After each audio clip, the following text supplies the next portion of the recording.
복된 소식 아름다운 소리 AM 1590kHz 시카고 기독교 방송입니다.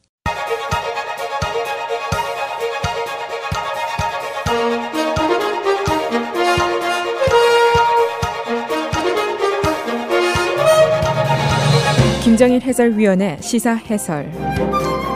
세상을 넓게 봅니다.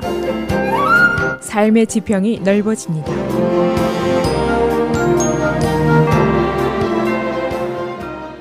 시사해설입니다. 하원이 어제 감세안을 발표했습니다. 예상한 대로 기업세 그리고 개인세를 모두 대폭 깎는 감세안입니다. 그 규모가 10년 동안 1조 5천억 달러. 이 감세안은 규모가 크고 그리고 전 국민 거의 모두가 영향을 받는 안입니다. 애청자 여러분도 모두 물론 영향을 받게 되는 사안입니다.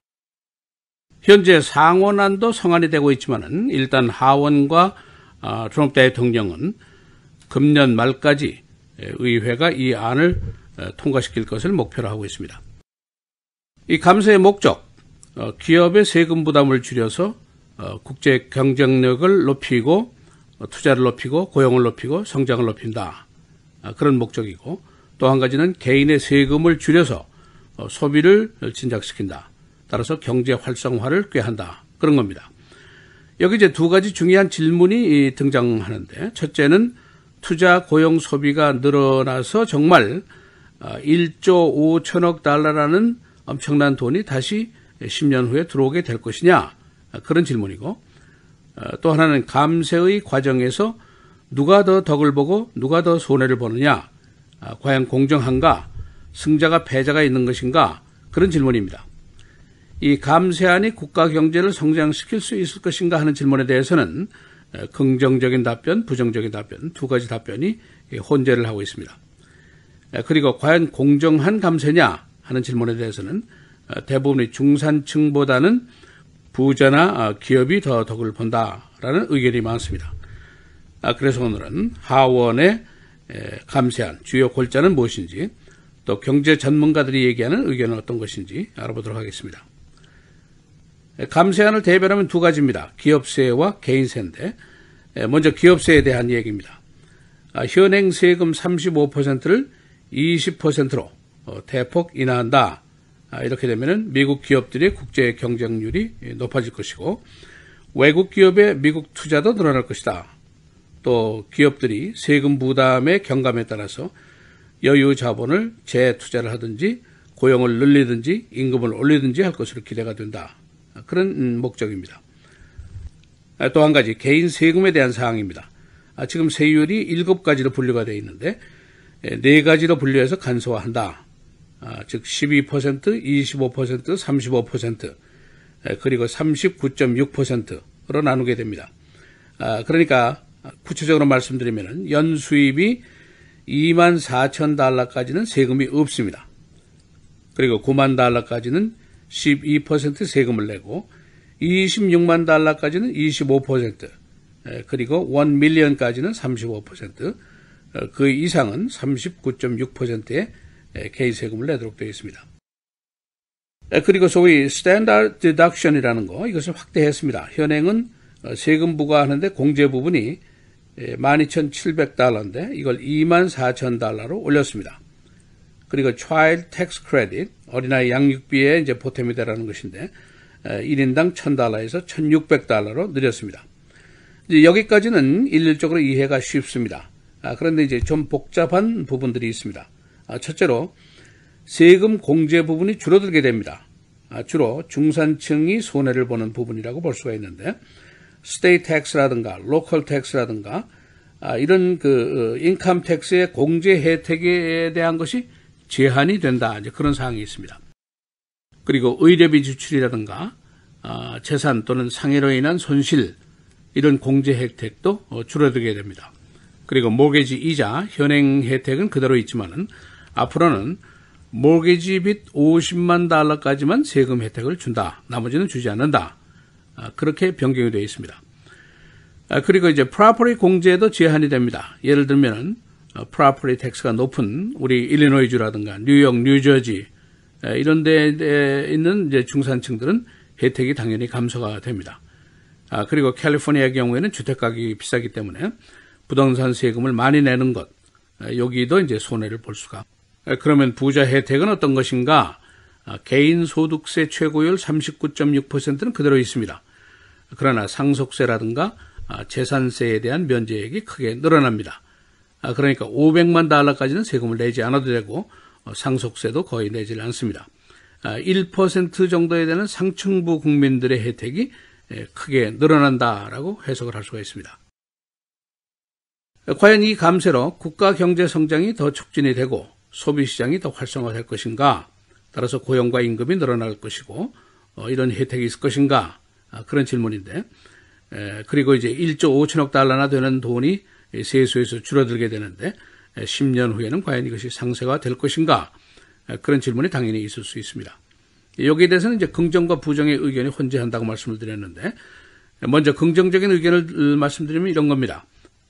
폴 라이언 하원 의장의 말대로 기업세가 20%로 내려가게 되면은 국제 경쟁력이 크게 늘어나게 됩니다.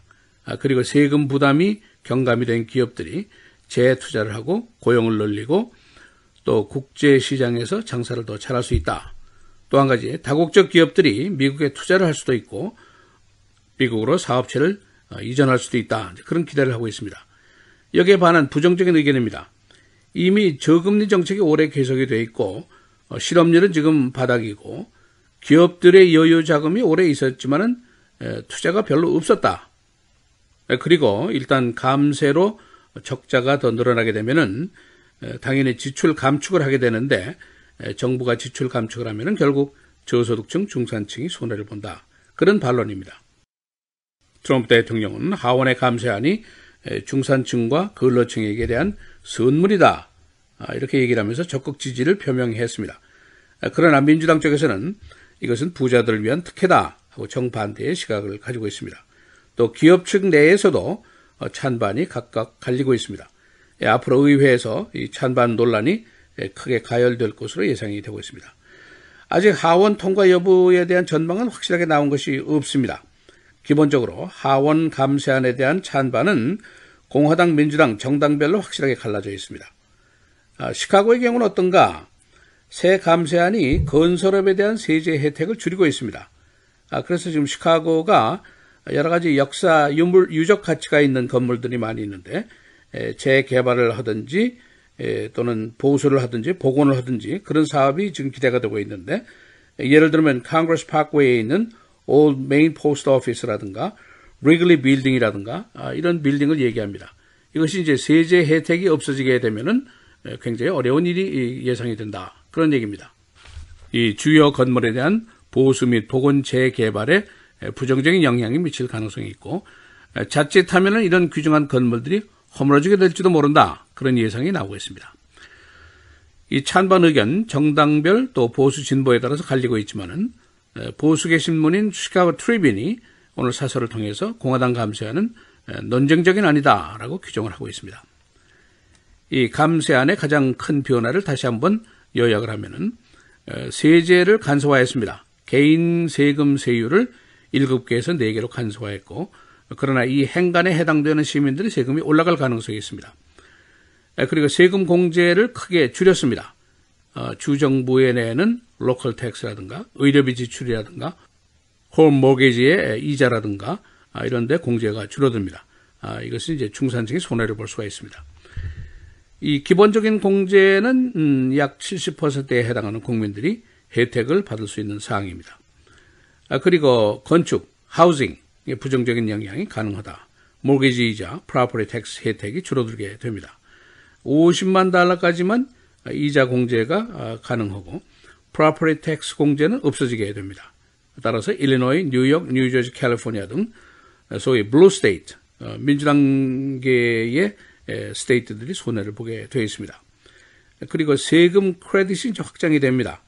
차일드 텍스 크레딧은 $1,000에서 $1,600까지 올라가게 되고, 그러나 부자 혜택이 올라가게 됩니다. 상층부 1%에 해당하는 부자들 상속세, 재산세에서 혜택이 크게 늘어나게 됩니다. 기업세 35에서 20%로 내려가게 됩니다. 그러나 이제 이 질문이 있습니다. 이 감세가 미국의 경제 성장률을 높이게 될 것인가? 고용과 임금과 소비가 올라가게 될 것인가? 이 감세로 지게 되는 빚이 1조 5천억 달러인데 과연 이게 상쇄가 될 것인가? 그런 의문은 계속해서 남습니다. 시사해설 김재일입니다.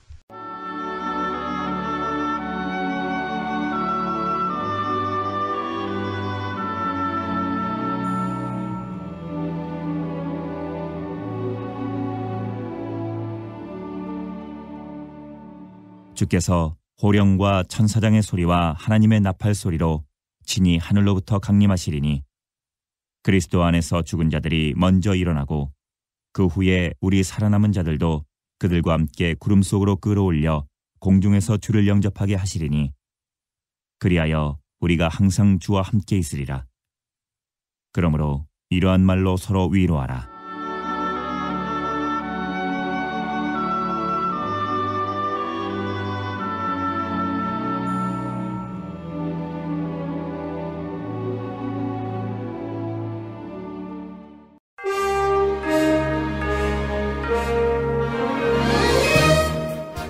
(11월 3일) 금요일 헤드라인 뉴스입니다. 하원 공화당이 어제 법인세 대폭 인하 등을 골자로 대대적인 세제 개혁 법안을 공개했습니다. 이 법안은 행정부와 공화당이 지난 9월 27일 공개한 세제 개혁안을 보다 구체화하고 보완한 것으로 우선 법인세를 현행 35%에서 20%로 대폭 낮추는 것이 핵심입니다. 앞서 트럼프 대통령은 세제 개혁안은 상위 1%가 아닌 중산층을 위한 것이라며 연내 통과를 자신했습니다. 트럼프 대통령이 오늘부터 한국을 비롯해 중국, 일본, 베트남, 필리핀 등 아시아 5개국 순방길에 나섭니다. 그의 첫 아시아 순방은 한반도 정세의 중대 분수령이 될 전망입니다. 트럼프 대통령은 5일 일본 방문을 시작으로 7일 오전 한국을 국빈 방문하고 이어 중국, 베트남, 필리핀을 각각 방문해 APEC 정상회담과 아세안 창립 50주년 기념식 등에 참석합니다. 트럼프 대통령의 트위터 계정이 어제 오후 7시경에 11분 동안 정지됐습니다. 트위터는 공식 계정을 통해 트럼프 대통령의 계정이 직원의 실수로 11분간 비활성화됐다며 계정은 복원됐고 우리는 이 같은 일이 다시 발생하지 않도록 조사와 함께 조치를 취하고 있다고 밝혔습니다. 트럼프 대통령의 트위터 팔로워 수는 4,170만 명에 이릅니다. 로버트 뮬러 특검에 의해 기소된 전 트럼프 선거 캠프 매니저 폴 매너포트와 참모 릭 게이츠가 특검이 혐의를 꾸며냈다고 주장했습니다. 기소가 발표된 지난 30일부터 가택연금 상태에 있는 두 사람은 특검이 발표한 12개 항의 혐의가 과장됐다는 항변을 변호사를 통해 어제 법원에 제출했습니다. 변호사들은 매너포트가 유크레인에서 일한 것에 대한 위법 혐의 적용은 애매한 측면이 있으며 돈 세탁 혐의도 피상적이라고 주장했습니다. ISIS가 뉴욕 차량 테러가 자신들의 소행이라고 뒤늦게 주장하고 나섰습니다. 그러나 지금까지 수사당국에 따르면 사이퍼프가 ISIS와 직접 연결돼 있다는 증거는 발견되지 않았습니다.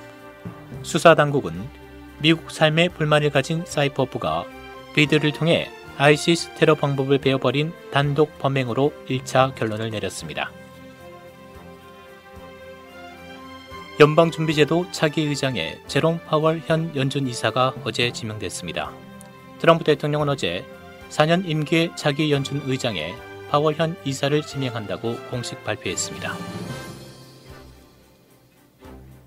하원 감세안의 세금 혜택 변경으로 시카고의 역사 유적 건물 보수, 복원공사가 어려워질 것이라고 시카고 트리뷴이 오늘 보도했습니다. 시카고는 리글리 빌딩, 구 우체국 빌딩, 시카고 보드 오브 트레이딩 빌딩 등 사적 가치가 있는 것으로 지정된 건물들의 보수, 복원 공사를 계획하고 있습니다. 그러나 새 감세안이 이에 대한 세금 혜택을 없애 이 건물들이 헐리게 될 것으로 건설업계가 보고 있습니다.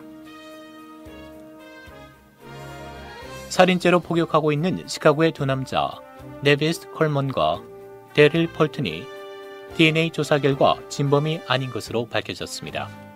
쿡카운티 검찰은 1994년 살인사건의 재판에 오류가 있었던 것을 인정했습니다. 재판부는 이미 지난 5월에 이 재판 오류를 발견했으나 아직까지 이 두 사람을 석방하지 않고 있습니다. 시카고 주택국의 최고령 직원이 어제 은퇴했습니다. 80세 호모 게리. 그는 1996년 이후 51년을 시카고 주택국에서 근무해왔습니다. 1937년 엘라바마에서 태어난 그는 1964년 군에서 제대한 후 줄곧 시카고에 거주해왔습니다. 그는 어제 사무실 직원들과 눈물 어린 아쉬운 작별을 했습니다. 날씨입니다. 오늘은 대체로 흐린 가운데 낮 최고 49도, 밤 최저 42도, 내일 토요일 그리고 비가 내리겠습니다. 서머타임이 해제되는 주일에는 기온이 소폭 오르겠으며 그리고 곳에 따라 천둥 번개를 동반한 비가 내리겠습니다. 낮 최고 61도, 밤 최저 37도, 월요일 대체로 흐리고 낮 최고 43도, 밤 최저 39도입니다.